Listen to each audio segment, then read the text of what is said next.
My wife's phone lit up at 2 a.m. on a Tuesday in November, and the preview showed 3 words that rearranged my entire life. I need you, from Derek. My best friend since second year at Carleton. The guy who stood beside me at my wedding. The guy who came over for Sunday dinners so often. My mother set a permanent place for him at the table. I need you. Sent to my wife at 2 a.m. while she slept next to me. While I lay there in our bed in our house in Barhaven. Staring at that screen, feeling the ground open beneath me. But I need to back up. I need to tell you what happened after. Because what happened after is the part that broke me. Not the affair. The affair was a grenade. What my family did, that was the shrapnel. Megan and I had been together for 6 years, married for 3. We bought our place in 2022, a semi-detached off Strandherd, nothing fancy but ours. 2 bedrooms, a little backyard where I built a fire pit the summer we moved in. I was working as a project manager for a construction firm in Canada. She was a dental hygienist at a clinic on Bank Street. Normal life. Mortgage payments and grocery runs and arguing about whose turn it was to shovel the driveway. We talked about kids. Not seriously. Not with timelines, but in that vague, comfortable way. Couples do when they assume they have time. Someday, eventually. When we're ready. Derek was part of the furniture. He'd been my roommate at Carleton, stood up in my wedding, helped me pour the concrete pad for the fire pit. He worked in sales for a tech company downtown, made decent money, dated around but never settled. My parents loved him. My mom called him her third son. My sister Lauren treated him like a brother. Every Thanksgiving, every Christmas, every long weekend barbecue Derek was there. He had keys to our house. He knew where we kept the good coffee. That Tuesday night I didn't wake Megan. Didn't touch her phone. I lay there until my alarm went off at 6. Got up, made coffee, drove to work, sat through 2 meetings hearing nothing. At lunch, I went to the parking lot, sat in my truck, and picked up her phone bill from our shared Rogers account. I'd never once checked it before. Never had a reason. The call logs told me everything. Calls to Derek's number, dozens of them, during work hours late at night on days I was on site in Gano or out in Kempville for inspections, some lasting 45 minutes, some lasting 2 hours. Going back 5 months. 5 months. Half our year.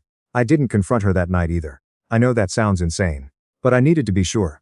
Not emotionally sure. I was already emotionally sure. I needed it documented. I spent 3 days quietly, came home normal, kissed her hello, asked about her day, cooked dinner, watched TV, and every night after she fell asleep, I checked. Her phone, her iPad, the shared laptop. I found the messages on the laptop, in a browser window she'd forgotten to close. She was using a second email account, one I'd never known about. The messages weren't ambiguous. They were explicit, detailed. Plans, locations, inside jokes about close calls. One message from Derek, sent the week of our anniversary read. She has no idea. We're good. Another from Megan to Derek, 3 days later. He trusts you completely. That's what makes this easy. I screenshot everything, uploaded it to a folder on my personal Google Drive. Backed it up on a USB. Then I closed the laptop, went to bed and lay next to my wife in the dark, breathing normally, waiting. I picked a Friday. November 18th. Megan was at work. I called in sick, took the day, and drove to my parents' house in Stittsville. My mom was home. My dad was in the garage working on something. My sister Lauren was there too, dropping off her kids for the afternoon. I sat down at the kitchen table, the same table where I'd eaten 10,000 meals, and I told them. Calmly. Factually. Megan and Derek had been having an affair for at least 5 months. I had proof. I was going to confront her, and I was going to ask her to leave. The silence lasted maybe 4 seconds. Then my mother said something I will never forget. Are you sure you're not overreacting? I stared at her. I just told you my wife has been sleeping with Derek for 5 months. That's what I said. And she has been. Are you sure? My father came in from the garage. What's going on? I repeated it. He crossed his arms, looked at my mother, then at me. Have you talked to Derek about this? No. Maybe you should. Maybe there's an explanation. There's no explanation for I need you at 2 a.m. And he trusts you completely. That's what makes this easy. Lauren, my sister, the one I'd always been closest to, the one I'd helped move twice, lent money to when her ex left, watched her kids every other weekend so she could work overtime. She looked at the table and said, I kind of already knew. The kitchen went quiet. You what? She didn't look up. I saw them. A couple of months ago, at the Rideau Center, they were holding hands near the food court. I told Mom. I looked at my mother. She wouldn't meet my eyes. You knew. I didn't know. I knew Lauren saw something, but I thought maybe it was a misunderstanding. You didn't think to tell me? We didn't want to cause problems. You didn't want to cause problems. My voice was flat. My father stepped in. Son, these things are complicated. Marriages go through rough patches. Maybe this is something you and Megan can work through. Derek is like family. We don't want to see everyone torn apart over something that might just be a phase. A phase. My best friend was sleeping with my wife and my father called it a phase. My mother knew for 2 months and said nothing. My sister saw it with her own eyes and told my mother instead of me. And they all sat in that kitchen, at that table, and told me to think about it. I stood up. Didn't raise my voice, didn't slam anything. I just stood up and said, "You chose wrong." Then I walked out. That night, I confronted Megan. She came home from work, kicked off her shoes, started talking about a patient who'd been difficult. I was sitting on the couch with my laptop open to the email thread. She saw the screen and stopped mid-sentence. I watched the color drain from her face. It happened slowly, like watching milk curdle. I didn't ask questions. Didn't want to hear the explanations, excuses, the carefully rehearsed reasons. I just said, "I know about Derek. I have everything documented. You need to find somewhere else to stay tonight." She cried. Of course, she cried. Said it was a mistake, that it didn't mean anything, that she loved me. I let her talk for about 2 minutes. Then I said, "I've already spoken to a lawyer. You'll hear from them next week." She tried to touch me. I stepped back. She tried the anger angle. "You went through my phone? You invaded my privacy?" I almost laughed. The irony was staggering, but I didn't have the energy to point it out. She packed a bag. Called someone, I assumed Derek, and left. I changed the locks that weekend. Filed for divorce the following Monday. Ontario has a 1-year separation requirement before the divorce is finalized, but my lawyer said we could get the process started, divide assets, sort out the house. I didn't want the house, too many memories sunk into the walls. We listed it in January, split the proceeds. Clean, clinical, no fight. She wanted it over as fast as I did. Probably because she didn't want the details examined too closely. I moved into a 1-bedroom apartment in Centertown. Small place, 6th floor, view of nothing. But it was mine. No shared accounts, no familiar furniture, no ghost of a life I thought I had. I transferred to a different project at work, so I wouldn't have to see anyone who knew us as a couple. My boss didn't ask why. I think he could tell. Here's the part that wrecked me worse than the affair. I expected to lose Megan. I expected to lose Derek. I didn't expect to lose my family. But they made it clear. Over the following weeks, I got messages from my mother asking me to reconsider. Not reconsider the divorce, reconsider my attitude. "You're being so rigid. Derek feels terrible. He wants to apologize, you should let him." From my father. "Your mother is upset. She feels like she's losing a son. Don't do this to her." From Lauren. "I know you're angry, but Derek's been part of this family for years. You can't just erase someone." None of them once said, "We should have told you." None of them once said, "What they did was wrong." It was always about me. My anger was the problem. My refusal to move past it was the disruption. I was the one tearing the family apart, not the two people who'd been lying to everyone for months. Christmas came. My mother called twice, left voicemails. "The family is getting together Christmas Eve. Your dad is making tortilla. We'd love to see you. Please come." She didn't mention whether Derek would be there. She didn't have to. I knew I spent Christmas alone. Ordered Swiss chalet delivery, watched old hockey games on YouTube, went to bed at 10. Didn't feel sad, didn't feel sorry for myself. Just felt quiet. In January I blocked everyone, changed my number, deleted my social media. Told my landlord, my boss, my bank, and my dentist. That was it. 5 people had my new number. The rest of the world got silence. Months passed. I filled them deliberately. Gym 5 days a week. Started bouldering at a climbing gym on Somerset. Read more than I had since university. Picked up cooking, actually cooking, not just heating things up. Made proper carbonara, learned to braise short ribs, bought a cast iron pan and seasoned it like it mattered. Because it did. Small things mattered now. I controlled what I could. I built routines like scaffolding around a structure that was still healing inside. By April, I was sleeping through the night. By May, I could go whole days without thinking about any of them. Not Megan. Not Derek. Not my parents. Whole days where I was just a guy living his life in a small apartment, walking to work along the canal, stopping at Bridgehead for a flat white, existing without wreckage. Then June happened. A Wednesday evening. I was home, making stir-fry, listening to a podcast about the history of the Trans-Canada Highway. Someone knocked on my door. I wasn't expecting anyone. I looked through the peephole.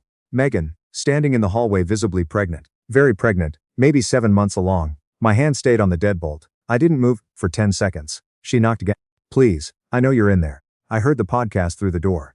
I opened it, didn't step aside, didn't invite her in. Stood in the doorway and said nothing. She looked exhausted. Hair flat, no makeup, wearing a loose jacket that didn't quite cover her stomach. She'd lost weight in her face, which made the pregnancy more jarring. She looked like a different person wearing a different person's body. "I need to talk to you, so talk. Can I come in?" "No." She blinked. Hadn't expected that. A woman in the apartment across the hall opened her door, glanced at us, went back inside. Megan lowered her voice. "The baby is yours. From before. Before everything." I calculated in my head. If she was 7 months, that put conception in November, right around the time I found the text messages. Right around the time the affair was at full speed. "Prove it," I said. "What?" "Get a DNA test. I'll pay for it. Life Labs does non-invasive prenatal paternity testing. You can book it online. Takes about a week for results." She stared at me like I'd spoken a different language. "You don't believe me?" "I don't believe anything you say. I haven't believed anything you say since November." Her eyes filled up perfectly timed. Impressive honestly. This is your baby. I came here because I thought you'd want to know. I thought you'd want to be part of this. If it's mine I will be. Legally, financially, responsibly, but I'm not taking your word for it. You lost that privilege. What if I don't want to do a test? Then you leave and we're done. She stood there, calculating. I could almost see the gears turning. The tears hadn't landed, the emotional appeal hadn't landed. She tried something else. Derek and I are done. It's over. He left as soon as he found out about the pregnancy. Just disappeared, won't return my calls. My parents aren't speaking to me. Your parents aren't speaking to me. I have nobody. That's not my problem, I said. You made choices. These are the consequences. How can you be so cold? I leaned against the doorframe. You slept with my best friend for 5 months in my house. My family knew and didn't tell me. You let me plan a future with you while you were building a different one behind my back. And now you're standing at my door asking me why I'm cold. Silence. Long silence. Then she said, fine, I'll do the test. I had the clinic information ready. I'd looked it up months ago. Not because I expected this exactly, but because I'd learned to prepare for the worst from people I used to trust. I gave her the details, told her to book it and send me the date. She left without saying yen goodbye. Test scheduled for the following Friday. I showed up at the clinic 15 minutes early. Megan was already there, sitting in the waiting room, hands folded over her stomach, not looking at anyone. I sat 3 chairs away. She tried to make conversation. I scrolled through work emails on my phone. The technician called us in. Cheek swab for me, blood draw for her. Professional, efficient, no small talk. Results in 5 to 7 business days. We walked out separately. She tried one more time in the parking lot. Can we at least get coffee and talk about what happens if? My lawyer will be in touch after the results, I said. Got in my truck, drove away. The waiting was the hardest part. Not because I was anxious. Because I was patient. And patience when you're carrying this much quiet anger is exhausting. I worked, went to the gym, meal prepped on Sunday, normal, controlled. 6 days later Thursday morning, 7:14 a.m. My phone buzzed, email from the lab. Subject, paternity test results enclosed. I was standing in my kitchen, coffee in hand, set the mug down, open the email, read the results. Probability of paternity, 0%. Exclusion confirmed at multiple loci. The alleged father is excluded as the biological father of the tested fetus. 0%. Not low, not inconclusive. 0. I set my phone on the counter, picked up my coffee, took a long slow sip, looked out the window at the gray Ottawa morning, the last patches of snow melting off the parking lot. Then I smiled. Not because I was happy. Because I was right. Every instinct, every doubt, every cold calculation over the past 7 months had been correct. She came to my door with a rehearsed speech and practiced tears, trying to pin someone else's child on me. And I said, prove it.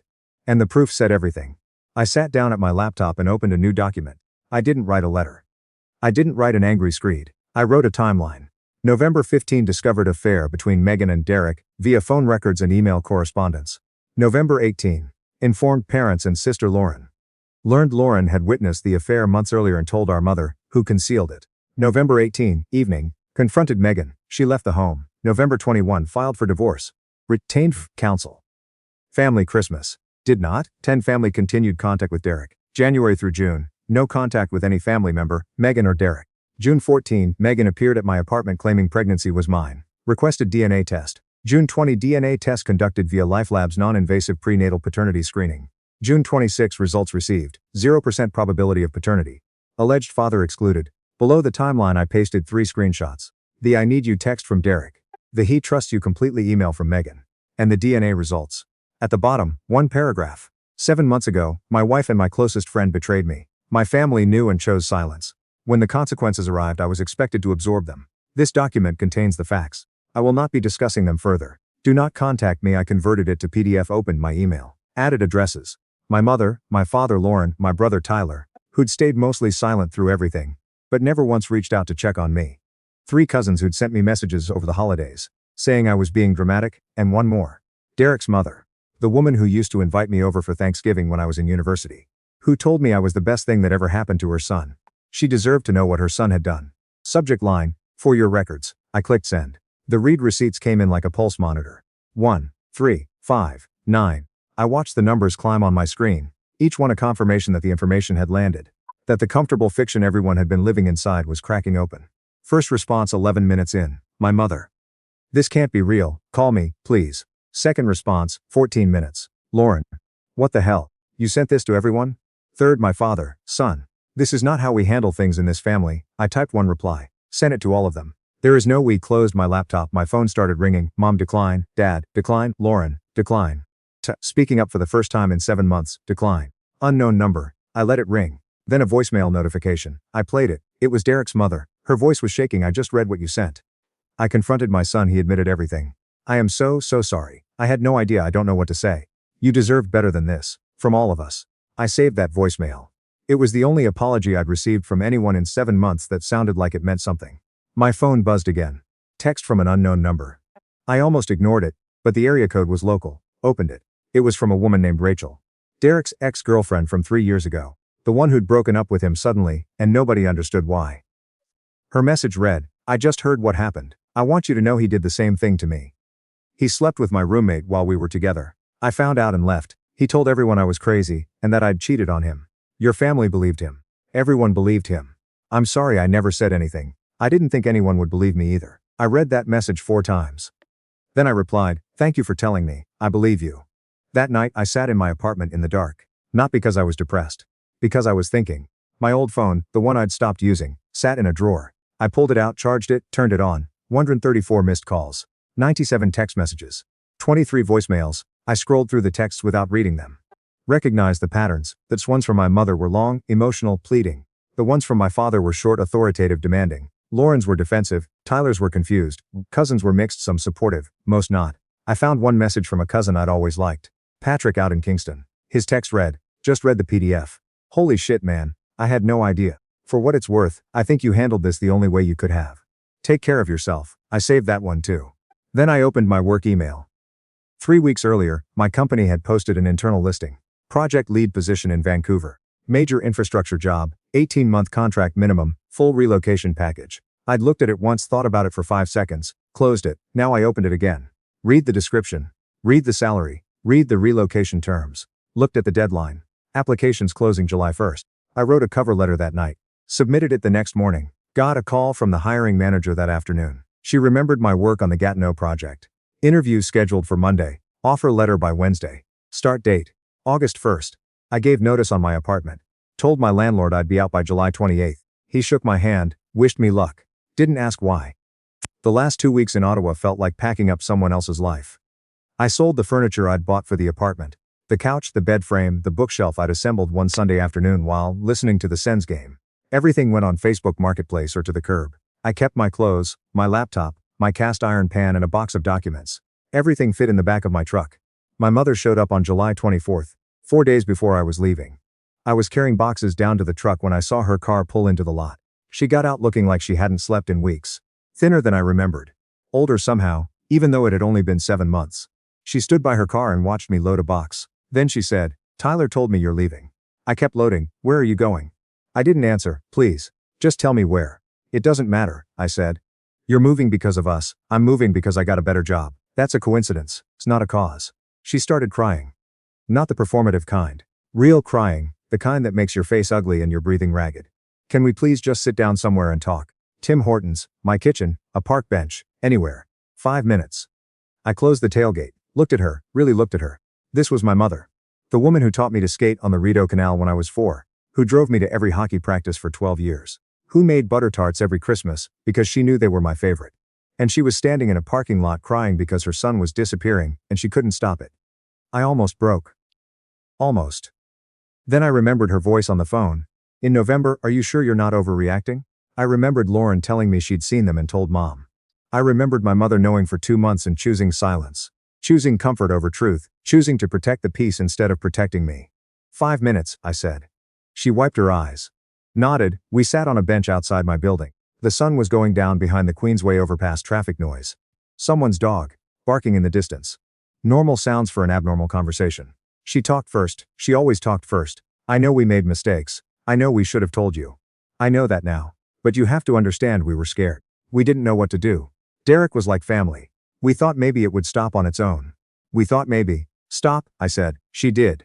You're not sorry you kept it from me. You're sorry I found out on my own, and you lost control of the narrative. If I'd never seen that text message, you'd still be keeping the secret.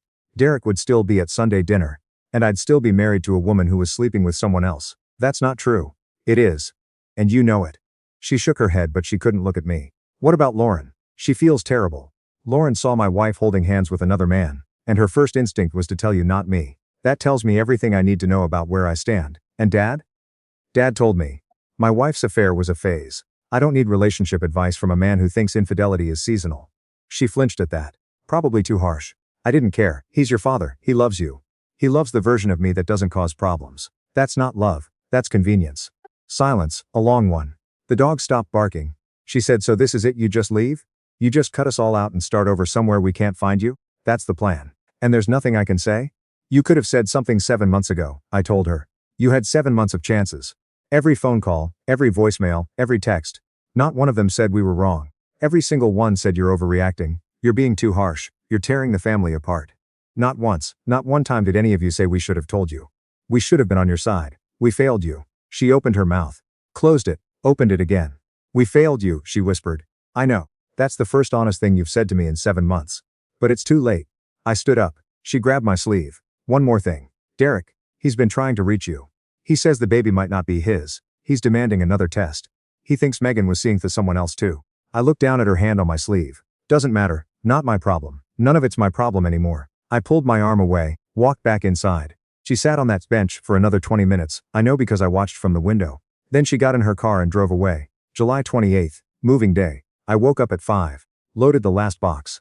Did a final walkthrough of the empty apartment. Bare walls, clean floors, that particular echo that empty rooms have.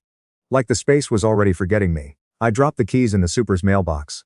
Got in my truck, started the engine. The drive to Vancouver takes about 45 hours if you push it. I didn't push it.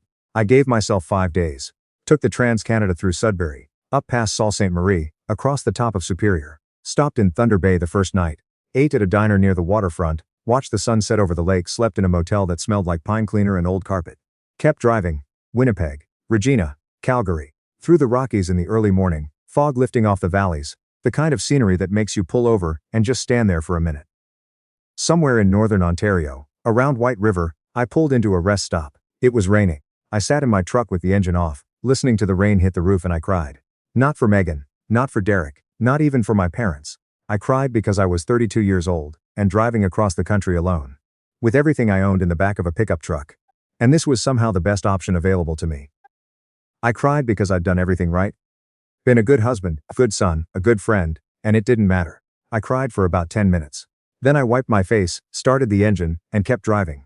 Vancouver hit me like a different country. The mountains, the ocean, the rain that felt different from Ottawa rain, softer somehow, more patient. I moved into a rental in East Van, a second-floor unit in an older building, hardwood floors, big windows, a view of the port if I craned my neck.